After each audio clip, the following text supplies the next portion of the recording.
So one of the things I haven't been super impressed with on the Diverge has been the handling on the front end. So I am going to change the spring in the headset for the heavier spring just to see if I can stiffen it up a little bit. What I found is that when you're in like a high-speed turn or if you're on some rougher surfaces, it's hard to predict whether the spring is going to compress or not, and it removes some of that predictability on the handling. So I'm going to stiffen this front end up and see if that helps with the overall experience of the bike. With the Diverge, this build specifically, it comes with 3 different springs. So you have the blue being your lightest. This is going to be a 15-pound, a 25-pound, and a 40-pound. We're going to go ahead and put the yellow one in today. You only need a 4mm Allen wrench and just a wrench, a regular old wrench, just to unscrew where the spring actually slides in. It's pretty straightforward from that perspective. The Future Shock 2.0 and above on the more expensive Diverge builds, you can't actually switch out the spring. What they have instead is that knob where you can change the dampening. It doesn't change the weight of the spring, but it changes how quickly that will compress and decompress. So if you want something a little bit slower, you can turn that knob up or turn it down. I find the customability of being able to switch out the spring a little bit better. Yeah, so we're gonna go ahead and grab our 4mm Allen wrench.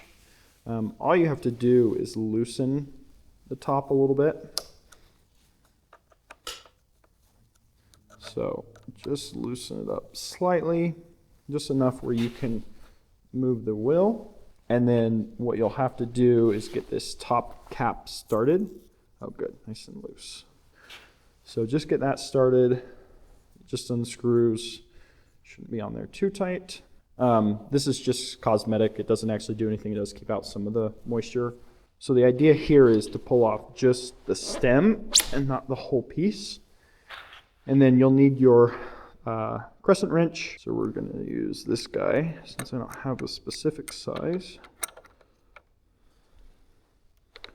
Okay, that came off super easy. So we're going to put the yellow one in there. Just make sure as you are putting it back on that you get it lined up.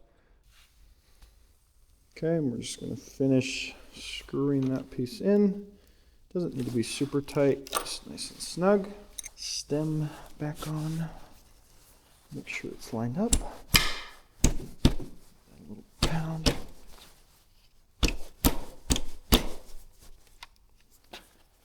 Make sure that guy's nice and snug. Looks good.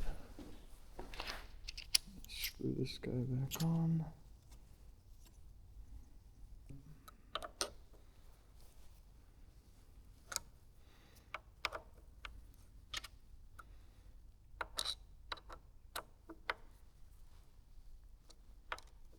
So I just added it. Oh yeah, that makes it a lot stiffer, a lot more springy than it was before. So we'll see how that improves the ride quality on it. With that particular spring, just to improve the ride handling and characteristics of like turning and riding on rough surfaces. What I found is on faster turns where you're really on it, it's hard to predict exactly what the bike's gonna do. Sometimes the spring will compress, sometimes it won't. So it's hard just to know exactly what's going to happen. And on rougher surfaces as well, there just wasn't quite that dampening. I felt like it was like all or nothing, so nothing in between. So I've put the stiffest spring in for now. We'll see how that performs and how it improves the ride quality of it. But yeah, that's a quick overview. You know, you're probably like 2 or 3 minutes if you wanted to change that.